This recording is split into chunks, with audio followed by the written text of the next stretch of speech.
Muy buenas tardes, ¿qué tal estáis? Soy Héctor, ya sabéis que ando casi todo el día leyendo, dejándome la vista para traeros resúmenes de calidad de grandes obras de la literatura universal española y algún que otro ensayo. Hoy os traigo un clásico del terror que es It, de Stephen King, un tocho de casi 1500 páginas.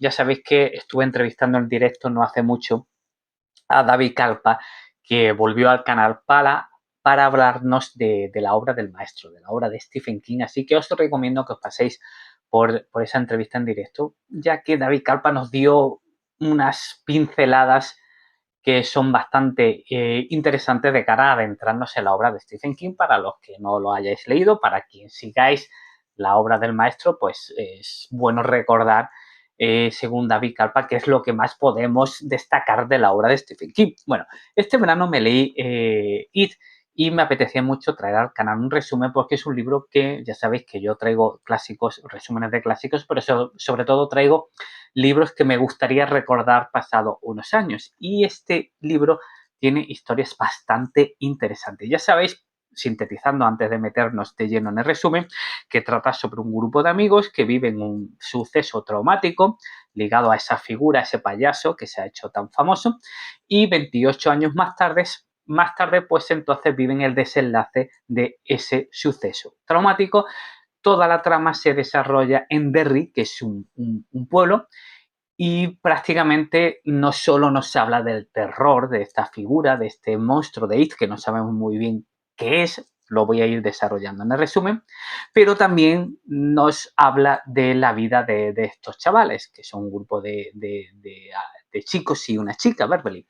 Por lo tanto, este grupo de chavales pues están marcados por traumas infantiles, por el bullying, por el acoso, en fin, por el maltrato. O sea, hay un terror sobrenatural y un terror terrenal, ¿no?, que desarrolla Stephen King con una maestría brutal, ya que no solo nos cuenta lo que hay, lo que pueda haber en otras dimensiones, sino ese terror muy ligado a las relaciones personales, en este caso en una ciudad pequeña, pero bueno, en esas familias desestructuradas que, que va describiendo Stephen King, como ya decía, de forma muy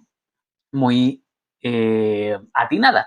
Bueno, nos vamos a la primera parte. Después de la inundación, el narrador nos habla de un barquito que se movía con el agua de la lluvia. Estamos en una tarde de 1957. Derry, que es como se llamaba la ciudad, como comentaba, se había quedado sin luz. Y entonces aparece un chiquillo de impermeable amarillo y botas rojas que se ha convertido junto con la cara del payaso, en las figuras icónicas de esta obra de It, que es eso. Lo traducimos como eso. Bueno, como comentaba, el niño se llamaba George Denbrough, tenía 6 años, y su hermano se llamaba Bill. Bill el Tartaja, era tartamudo y le llamaban Bill el Tartaja. Bill estaba en su casa recuperándose de una gripe. Todo este suceso de George yendo detrás del barco de papel sucede 8 meses antes de que se desencadenara el horror y 28 años antes del desenlace. Parece ser que cada 27, 28 años pasa un suceso muy traumático en Derry. No sabemos muy bien por qué. Bueno, pues Bill tenía 10 años. Llovía mucho. Y entonces George se para en una grieta en el suelo porque el barco se queda atascado. Bill, volvemos hacia atrás, ¿no? ¿Por qué George estaba corriendo detrás de un barco de papel? Bueno, resulta que Bill manda a su hermano a por un bote de parafina. Él estaba construyendo un barco de papel. Y a Bill le da miedo el sótano. A George. Bill explica a su hermano cómo va fabricando el barco. Como decía, que Bill tartamudeaba mucho. Todos los chavales que vamos describiendo tienen algo que los convierte en seres que viven traumas, que viven complejos, ¿vale? Uno tiene obesidad, otro pues vive acosado porque la madre está obsesionada con la salud del niño, pues Bill tiene el tartamudeo, pero todos parecen sobrevivir a esto. Todos parecen que 27, 28 años más tarde, cuando se vuelven a ver, superan en cierta manera esto, o parece que superan los traumas infantiles. Bueno, según la madre de Bill, Bill tartamudea porque tuvo un accidente, lo atropelló un coche de pequeño y estuvo horas inconsciente. Una vez terminado el barco, se lo dio a George, y esa sería la última vez que vería a su hermano. El barco de George seguía navegando, imaginaos, ¿no? Imaginaos como si fuera una película, ¿no? Giraba en un agujero ahí de agua, ¿no? Y George se cayó. Al levantarse había unos ojos amarillos en la boca de la tormenta. Le dijo la voz: «Hola, George». En la boca de la tormenta había un payaso. Se dice que se parecía a Ronald McDonald.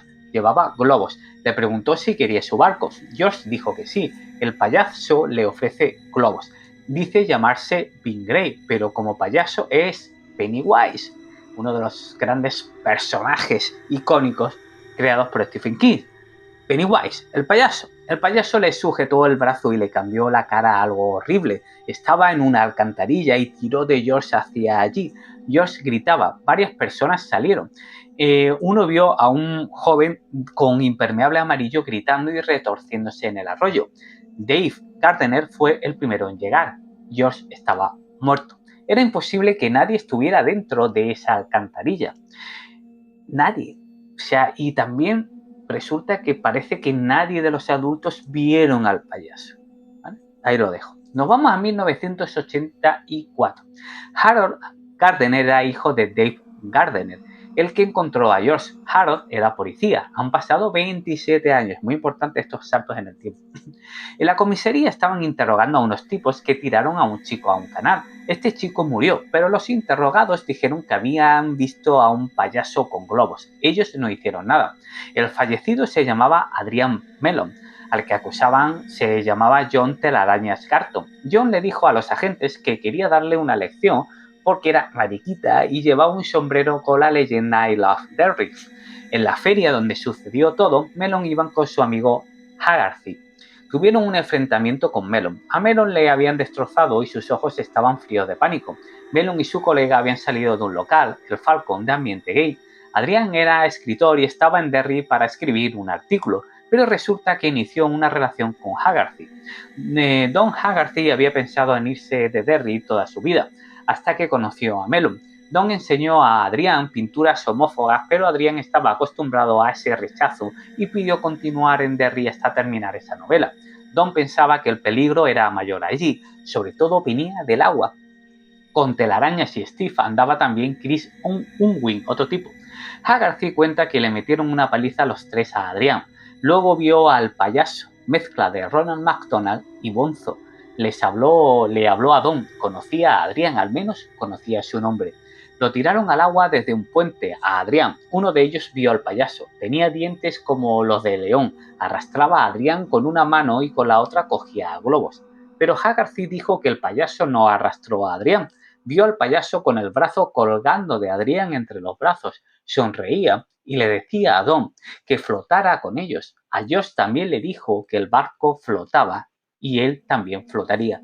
Haggerty dijo que había miles de globos. El 13 de noviembre, un día antes de que John Garton y Steve Dubay fueran juzgados por la muerte de Adrian, Harold Gardner fue a ver a Tom Boutillier, fiscal auxiliar. Quería hablar del payaso. El fiscal decía que no había ningún payaso. Se lo inventaron. Incluso Haggerty, que estaba histérico, pero era raro que los tres vieran lo mismo, decía Harold. Garton y Dubay fueron enviados a prisión, acusados de homicidio en primer grado. Unwin culpable de homicidio en segundo grado. Haggerty y Unwin se fueron de la ciudad. Nadie mencionó al payaso en el juicio. Nos vamos a 1985, 6 llamadas telefónicas. ¿Vale? Ahora, estos chavales, va dando saltos en el tiempo Stephen King y nos va contando la vida de los chavales y luego la vida de los adultos. ¿Vale? O sea, va intercalando las dos historias. Bueno, tenemos a Stanley Iris, que está tomando un baño. Stanley tenía un amigo que era escritor. Lo llamaban Biller Tartaja. O sea, Biller Tartaja, el hermano de George, la primera víctima de Pennywise que conocemos en la historia. Resulta que se convierte en escritor. Estamos en una noche de mayo de 1985. Se bañaba Stanley leyendo uno de sus libros de terror. Esa misma noche también se acerca a los 28 años, desde que murió George. La mujer se llamaba Patty, la mujer de Stanley. Estaban bien posicionados económicamente, eran judíos. Stanley, contable. Se casaron jóvenes, vivían en Georgia, no podían tener hijos. Esa noche del 28 de mayo llaman por teléfono a la casa de Stanley. Lo coge, dice que es un tal Mike. A Stanley le cambió el humor. Tras la llamada decidió darse un baño. Eran las 7 de la tarde, inusual en él. Patty veía un programa en la tele. Era un concurso. Fue a la nevera, cogió una cerveza y se la llevó a Stanley. Pero la puerta del baño estaba cerrada. Muy raro también. Entonces, extraño, ¿qué está pasando aquí? No contestaba la llamada de Patty. Esta empezó a aporrear la puerta. Cuando consiguió entrar, Patty gritó. La vecina la escuchó y llamó a la policía, creyendo que había entrado un ladrón. Se había cortado los brazos. Con sangre había escrito en la pared "It". El grifo goteaba. Plink, plink, plink. ¿Qué le había dicho más que la llamada para que acabara con su vida? Richard Tozzier, otro personaje de los amigos Stanley. Ahora tenemos a Richard Tozzier. Se lanza a la carrera. Rich hablaba por teléfono con Mike. Le dijo que iría a Derry. Recordaba algo. Iría a Derry y en este caso él vivía en Los Ángeles. Trabajaba en la radio. Empieza a acordarse del bullying recibido cuando era niño. Rich habla con uno de sus jefes y le dice que se buenos días. Por lo visto, alguien que conoció hacía muchos años le había llamado, que era Mike. Por entonces sucedió algo y prometieron llamarse. O sea, hacía 28 años había pasado algo. Y prometieron llamarse si ese algo aparecía de nuevo, ¿vale? En este caso entendemos que es Pennywise. Rich era un famoso locutor. Rich se fue de Derry en 1960. Se acuerda levemente de Stanley, también de Bill Denbrough, de Beverly Marsh, con sus moratones y sus quemaduras de cigarrillos en los brazos, y de Ben Hanscom. Nos vamos a otro personaje, a Ben Hanscom. Ben es una joven promesa, según la revista Time, dentro de la arquitectura. Se tomaba unas cervezas los viernes y los sábados en el bar de Ricky Lee, que le tenía bastante aprecio. Esa noche pidió whisky. Le pasaba algo. Ricky se dio cuenta. Tras beberse un buen trago de whisky, le contó a Ricky que de niño era gordo. Sufrió maltrato de unos chicos. Ben tenía una cicatriz en forma de H en la barriga. Se la hizo un tal Henry. Nos vamos a otro personaje, Eddie Kasprak. Este hombre tenía un buen surtido de medicamentos, de vitaminas. Echa todo lo que puede en el bolso. Lo ha llamado Mike. Eddie era conductor de limusinas. Le dice a su mujer que se va. Piensa que el hogar está allí donde cuando tenemos que volver están obligados a recibirnos. También donde cuando estamos allí no quieren dejarnos salir. También echó un inhalador. Era asmático. Supuestamente era asmático. Ahora os contaré lo que pasa con este chico. Recuerda a Eddie como tras un examen físico no se le detectó nada que le impidiera hacer educación física, pero su madre estaba convencida de que era asmático. Parecía, o todo indicaba, que las múltiples enfermedades de Eddie eran psicosomáticas. Su madre murió con 64 años y más de 180 kilos. Y su mujer se parecía cada vez más a su madre. La mujer montó un espectáculo para que no se fuera. Nos vamos a otro personaje, la única chica del grupo, Beverly. Beverly cogió el teléfono, dormía con Tom, que se había tomado una buena cantidad de cervezas. Beverly era una buena diseñadora. Tom, un cretino maltratador. Tom había recibido grandes palizas de niño. Y cuando se enfadaba, pues sacaba la correa y empezaba a agredir. Ella intentaba explicar lo de Bill, el Tartaje y su hermano. Conoció a Bill tras la muerte de George, pero Beverly se tuvo que enfrentar a Tom, le tiró los cosméticos y le gritó, se defendió y terminó huyendo. Bueno, Bill vivía en Reino Unido, era un escritor de éxito y su pareja era una actriz llamada Audra. Recibe la llamada de Mike. Nos habla de cómo Bill empezó a escribir relatos de terror inspirados en Poe, Lovecraft y Richard Matheson, yendo a un curso de escritura.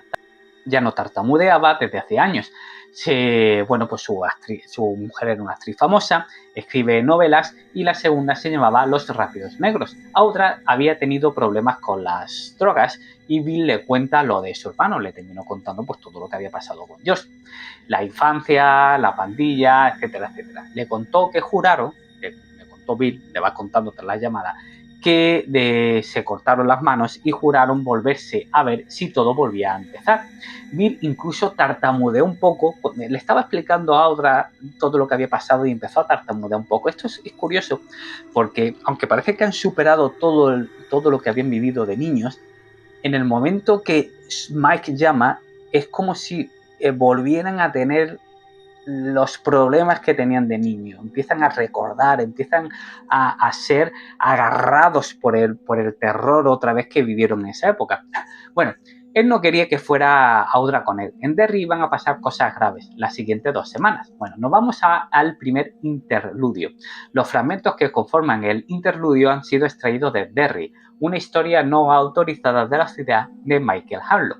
Bueno, nos vamos al 2 de enero de 1985. El narrador, tras el regreso del payaso, descubrió en libros viejos noticias de antiguos horrores. Resulta que cada X tiempo pasaba en Derry cosas monstruosas.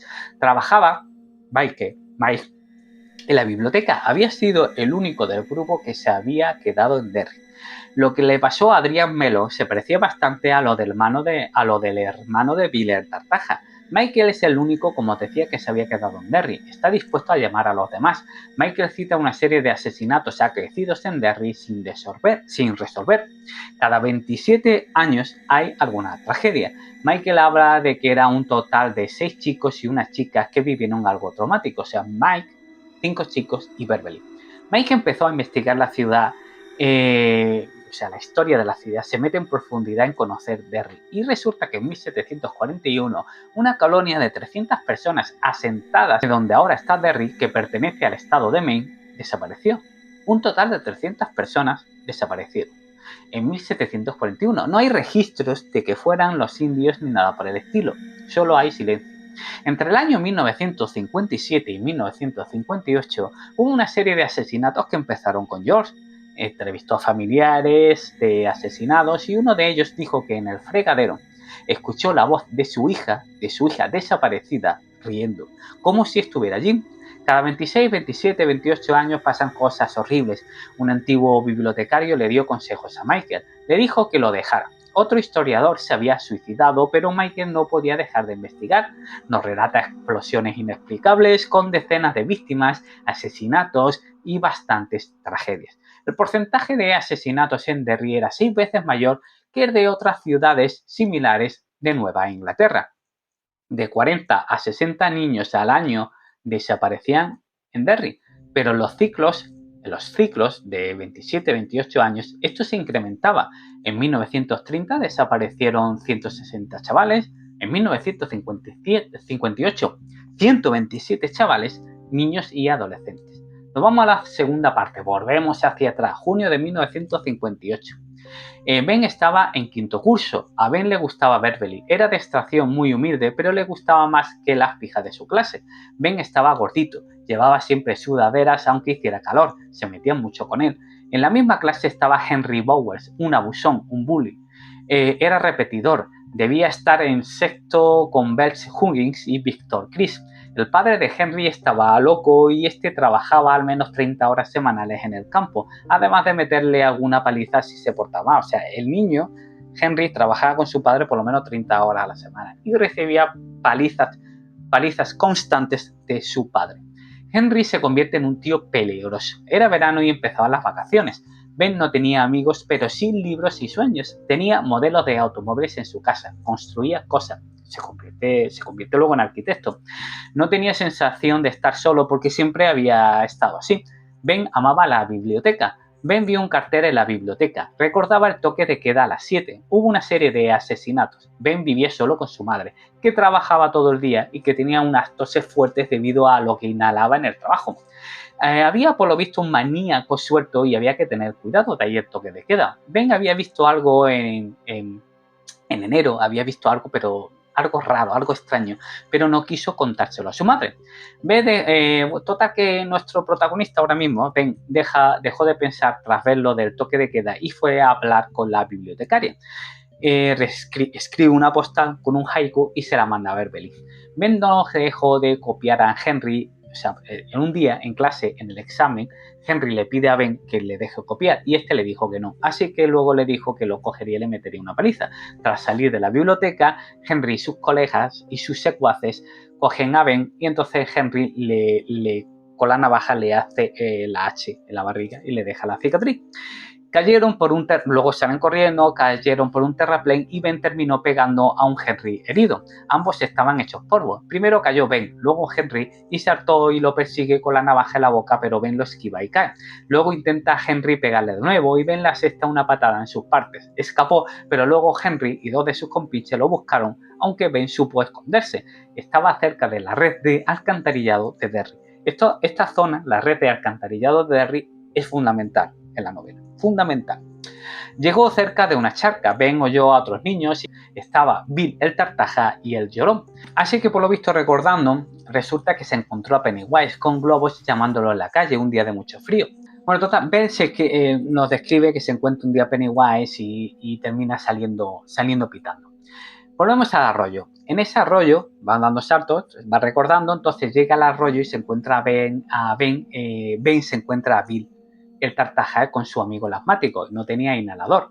Bill estaba con Eddie en el arroyo. A este le dio el ataque de asma de que os estaba hablando. Se conocían de vista, Ben y los demás. Bill fue a buscar ayuda y Ben se quedó con Eddie. Bill fue a la farmacia. El señor King, el farmacéutico, le dio el recambio. No era nada más y nada menos que agua de grifo. Bill de regreso pensaba en el resto de asesinatos. Pensaba en Derry, la ciudad había cambiado. Estaba seguro de que todas las muertes fueron cometidas por la misma persona. Eddie mejoró al inhalar eso. O sea, el farmacéutico le había dicho que era un placebo porque realmente a Eddie no le pasaba nada. Eddie estaba preocupado porque los abusones le dieron en la nariz y tenía sangre en la camiseta. Seguro que su madre lo llevaba al hospital. La madre llevaba a Eddie 1 o 2 veces al mes a urgencias. Total, que Ben, Bill y Eddie se hicieron amigos.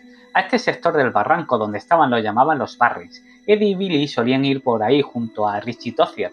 Ben les explicó cómo hacer un dique. Quedaron al día siguiente. Eddie le contó luego a solas sabiendo del hermano de Billy.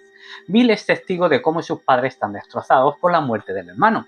Bill es casi invisible. Esa tarde, tras conocer a Ben, entró en la habitación de George, cogió una foto y esta empezó a sangrar. Nos encontramos extractos del Derry News sobre la desaparición de Edward L. Corcoran, un niño de 10 años. Está fechado a 21 de junio de 1958. Ya habían sido asesinados George, Betty Ripson, Cheryl LaMonica, Matthew Clementi y Veronica Grogan, aunque la policía dice que hay diferencias entre los crímenes. El juez pidió exhumar el cuerpo del hermano de Edward. Por lo visto había ido al hospital con diversos traumas. Su padrastro dijo que se cayó por las escaleras y el padrastro terminó siendo detenido por matar a su hijastro y se sospechaba de que tuviera algo que ver con la desaparición de Edward. El padrastro, de nombre Richard Macklin, reconoce haber matado a su hijastro de 4 años. Edward no aparecía. El padrastro decía no tener nada que ver. Mientras que Richard estaba en la cárcel, hubo más asesinatos, un total de 10 de los que no se pudo demostrar que Richard tuviera nada que ver, unos por coartada, otros porque estaba dentro de la cárcel entre julio y agosto. 10 asesinatos en total. Ahora nos vamos al 27 de enero de 1960. Aparece un cuerpo, no era Edward.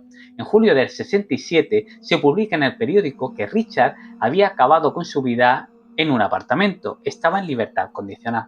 Pero Edward había muerto la noche del 19 de junio de 1958, sin que su padrastro tuviera nada que ver. El padrastro le metía unas palizas tremendas a Eddie y la madre no hacía nada. Eddie estaba en el arroyo y notó una mano cogerle el pie. Era su hermano muerto diciéndole que fuera a verlo. Salió corriendo, se golpeó con un árbol. Al levantarse ya no estaba el hermano, pero se escuchaba una voz en los árboles. Eddie, ¿no quieres verme, Eddie? Le vino un hedor fuerte. Ahora había un monstruo tras él. Eddie pensaba que era un sueño. Corría, pero el monstruo, un monstruo acuático, lo cogió por el cuello. Ese monstruo era eso, que se transformó en otra cosa. Por lo visto no era Pennywise. Dependiendo del que lo viera, se convertía en uno u otro. Por lo tanto, hemos de entender que este ser se transformaba o se aparecía dependiendo del terror de cada persona, o sea, de lo que más miedo le daba a cada chaval. Eso es lo que podemos interpretar. Cambiamos de personaje. Un niño llamado Michael Hanlon se despierta de madrugada, primer día de vacaciones de verano. Era junio de 1958. Desayunó y salió con su bici. Había niebla. La niebla hacía que cosas comunes como una boca de incendios pareciera algo misterioso y extraño. Algunos surcos de hierba aplastados con restos de sangre fueron vistos por él. Al final del trayecto vio un trozo de tela ensangrentado. Recordó algo que le había pasado en primavera. Mike ayudaba a su padre a trabajar en el campo. Algunos días le dejaba una nota con tareas distintas a las habituales en el rancho. Esa primavera de 1958, Will, el padre de Mike, le dejó una nota, que volviera antes del anochecer y que no bajara al sótano. Llegó a una antigua fundición en ruinas. El padre le advirtió que no se acercara a ese sótano de la fundición. Hacía 50 años hubo una masacre allí. A Mike le parecía el sitio embrujado, Mike que posteriormente se convierte en bibliotecario. Pero total, que Mike se termina acercando al sótano y vio un pájaro y un nido. El pájaro resultó ser enorme, ala de 3 metros. Mike resbaló y echó a correr. Le desgarró la manga de la camisa al pájaro. La lengua era plateada, con pompones color naranja. Mike corría y se defendía. Le tiraba azulejos a la criatura. Se termina escapando y luego el padre le preguntó qué tal le había ido la excursión. Mike no contó lo del pájaro. Ahora estamos desde el punto de vista de Eddie, cuando están construyendo el dique, ¿vale? En los años 50. Se les unió Richie y Stanley. Richie tenía facilidad para imitar voces y era uno de los motivos por los que era un locutor de radio famoso. Bill les contó lo de la foto de su hermano. La cabeza giró, guiñó un ojo y al tirarla empezó a sangrar. La cabeza del hermano giró, le guiñó un ojo y la foto empieza a sangrar. En la casa de Neighbor Street número 29, que era una casa abandonada, había visto Eddie por primera vez la cara de un leproso, pero resulta que era un vagabundo hecho pedazos. Según Richie, tenía sífilis. Otro día Eddie fue a la casa y el leproso se le presentó. Conocía su nombre y quería que lo acompañara. Salió corriendo y el leproso le decía que nada le servía correr. Al fin escapa. Cada uno contó a los demás lo que había visto, por lo que os comentaba. Un payaso, un leproso, una foto sangrienta, o sea, cosas distintas, cosas siniestras, terroríficas. Stan estuvo a punto de contar algo que le pasó, pero llegó un tal señor Nell regañando por lo del dique. Por lo visto habían creado un desastre por culpa del dique. Bueno, ahora el señor Nell era el policía. Por lo visto el dique había acarreado problemas en el sistema de aguas residuales. Los chicos tuvieron que desmontarlo. Richie convenció a Bill para ir a casa del segundo y que le enseñara la foto. Richie y Bill vieron el álbum de fotos de George. Aparecieron ellos dos, en una foto en blanco y negro. Estaban en Derry. Empezó a moverse la foto, el coche, la gente, y en esto que aparece un payaso en la esquina acercándose a los niños. Bueno, ven el álbum y, bueno, por otro lado, damos un salto y nos cuenta que Richie había invitado a Beverly y le dieron, pues vieron, porque el padre la maltrataba, le pegaba, que tenía marca en los brazos. En el cine también estaban Henry Bowers y sus amigos. Se los encontraron en la calle y Henry les quería pegar. Se enfrentaron a ellos y consiguieron escapar. Bill dijo a Richie que quería ir donde Eddie vio al leproso. Bill pensaba que ese monstruo podía ser el tipo que mató al hermano. Richie y Bill fueron a la casa. Bill con una pistola. Estando en el sótano, apareció un ser con garras por manos y el traje de secundaria de Derry. Intentaron escapar. Bill dispara. El ser reía. Intentaron escapar de nuevo. De golpe agarró a Bill. Richie se dio la vuelta y le pareció ver al hombre lobo que vio en la película del cine. La criatura arrastraba a Bill. Se zafó al final y Bill disparó a la cabeza del hombre lobo. Salieron corriendo. Cogieron la bici de Bill, pero el lobo hombre o el hombre lobo les perseguía.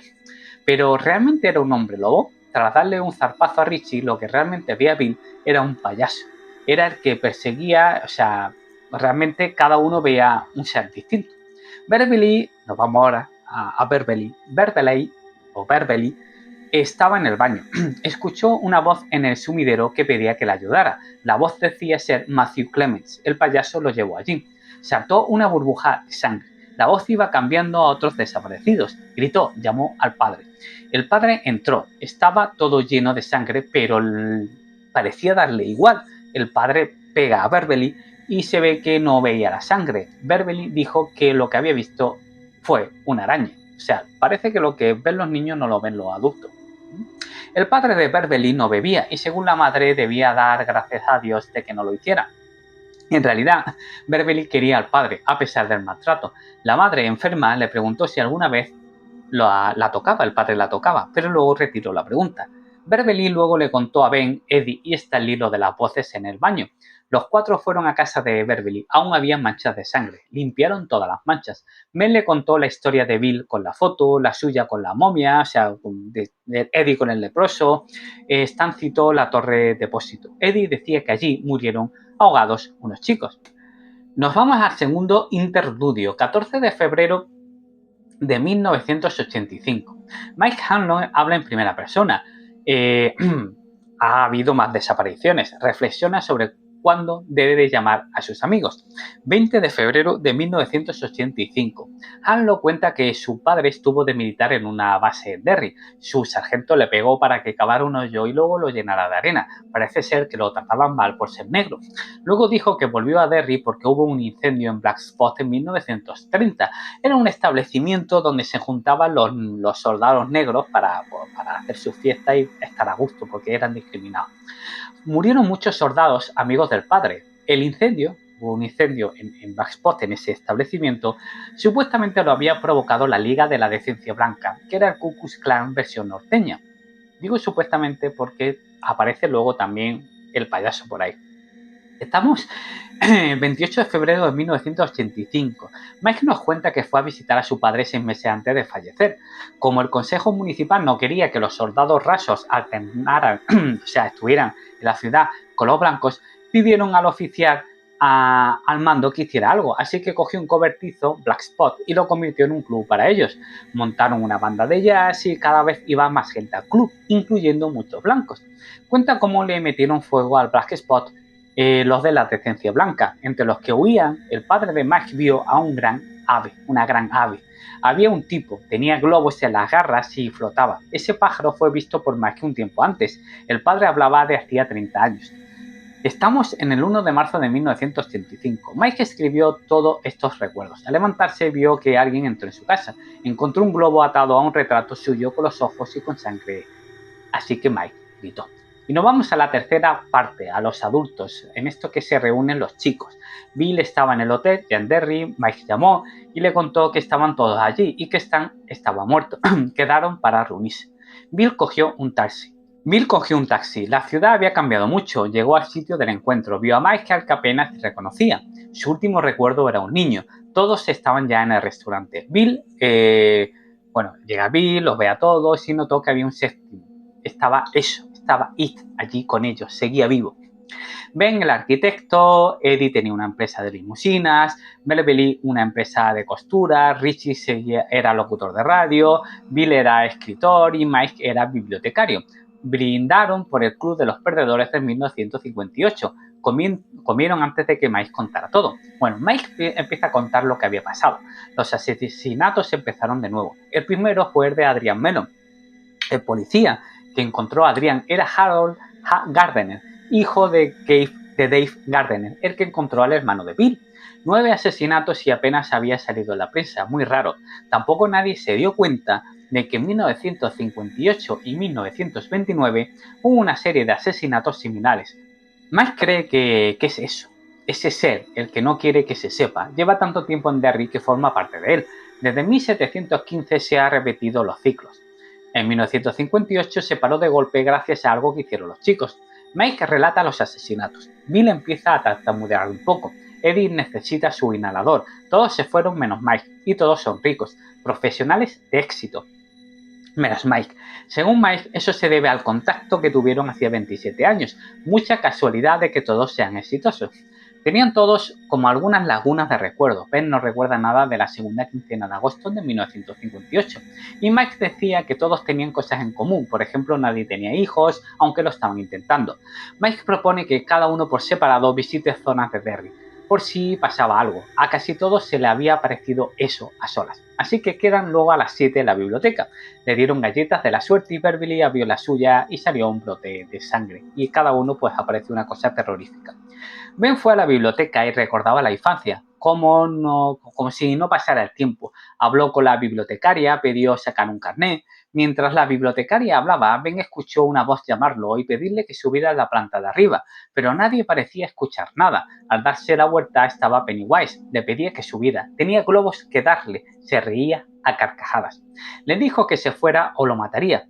es demasiado adulto para pararlo. Luego se transformó en una especie de Drácula que echaba sangre por la boca y, bueno, había un globo que decía que Ben moriría esa noche. Beverly recordaba lo enamorada que estaba de Bill. Llegó a su antigua casa, llamó varias veces a su apartamento, oyó a alguien andar, apareció una anciana, pero luego cuando entró en la casa resulta que la anciana, bueno, al final era también Pennywise, o el ser que era Pennywise.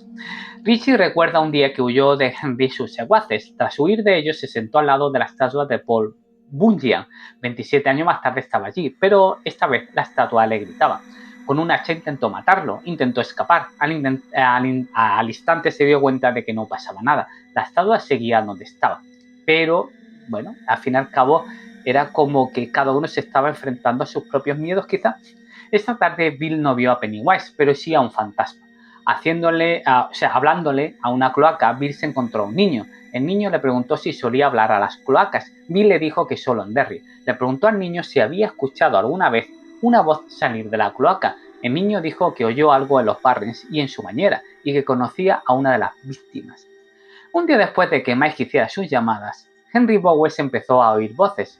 Estaba en un psiquiátrico para pacientes con tendencias asesinas. En 1958 acusaron a Derry del asesinato de su padre.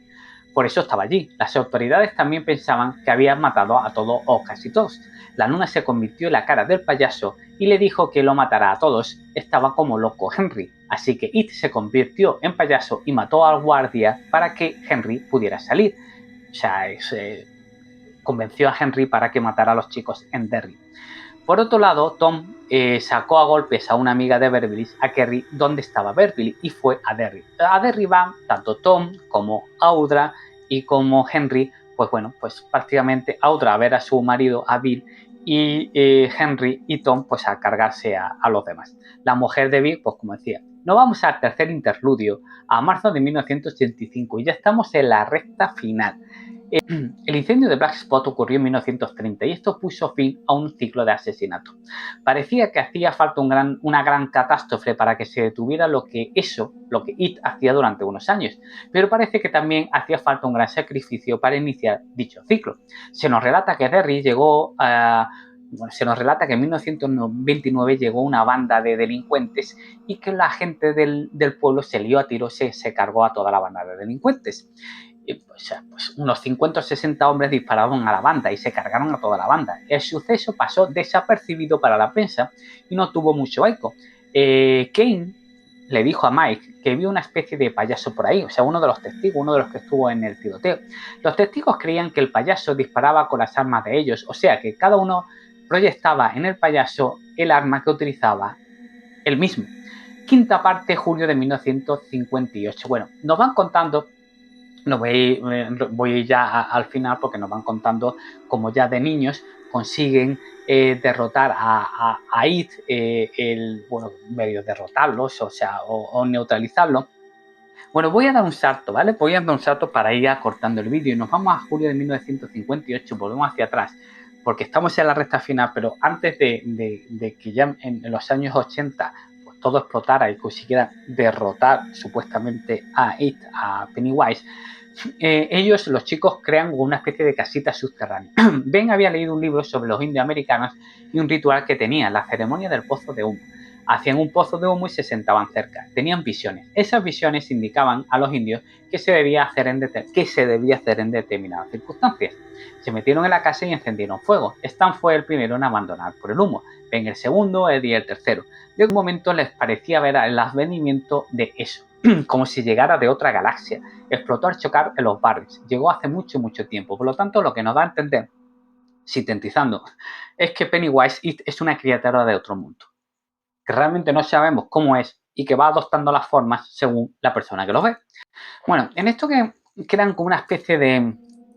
para destrozar a It, crean cogen un tirachina y crean como unas balas de plata, ¿vale? Beverly se iba a encargar del tirachinas y se iban a la casa de Neighbor Street a ver lo que se podían encontrar. Parecía un parque de atracciones. Llegaron al baño, estaba destrozado y eso salía de las tuberías. Bill miró y desde una de ellas vio a It acercarse, vio sus ojos. Salió algo y tomó la forma del hombre lobo. Los atacó. Beverly intentaba preparar su ataque con el tirachinas. Hirió a Ben. Beverly disparó y le dio a la cabeza a eso. Escapó herido por el desagüe diciendo que los iba a matar. Volvemos al 6 de abril de 1985. Se nos relata un crimen en un bar hace años. Un tipo mató a hachazos a unos cuantos. Luego el narrador se pregunta de qué se alimenta eso. Quizás de la fe de los niños. Bueno, quinta parte, el rito de Chud. Esa noche en la biblioteca, estamos a la 1:15, se despidieron esa noche y quedarían en los bares. Estamos en las horas finales antes del desenlace, ¿vale? El ordenador empezó a escribir de la biblioteca, en la estantería de los libros de ocultismo, algunos cayeron: Edward Cayce, Nostradamus, Charles Frost, Apócrifa. Era como si se cerrara un círculo, las puertas de la biblioteca se cerraron. En este momento de la novela se van continuamente alternando épocas entre los años 50 y los años 80, ¿vale? Meg se encuentra en la biblioteca Henry Bowers. Henry dijo que había visto a eso, oía voces, saca una navaja.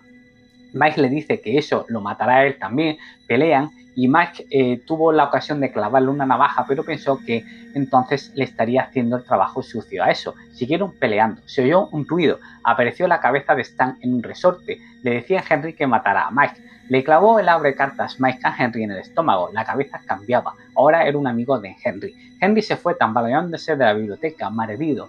Mike intentó llamar a urgencias, pero le hablaba Pennywise. En el hotel se acuestan Bill y Beverly, y luego volvemos otra vez a los Barrens. Vamos dando saltos. Beverly de adolescente. Llegan a los Barrens, ve allí a Henry y amigos. Estos la persiguen. Beverly corre y entra a la casa que tienen en la que estaba Ben. La trampilla, la casa subterránea de la casa, estaba llena de hierba mojada, pegada. Henry y Víctor fueron al río, pero Bess se sentó encima de la trampilla. Beverly y Ben estaban asustados.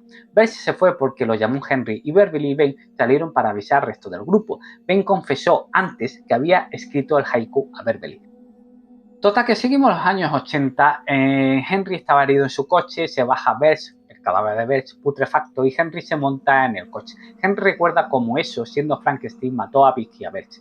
Escuchó la voz de eso, pidiéndole que matara a Ben y a los demás, en la guantera, el número de habitación de los hoteles.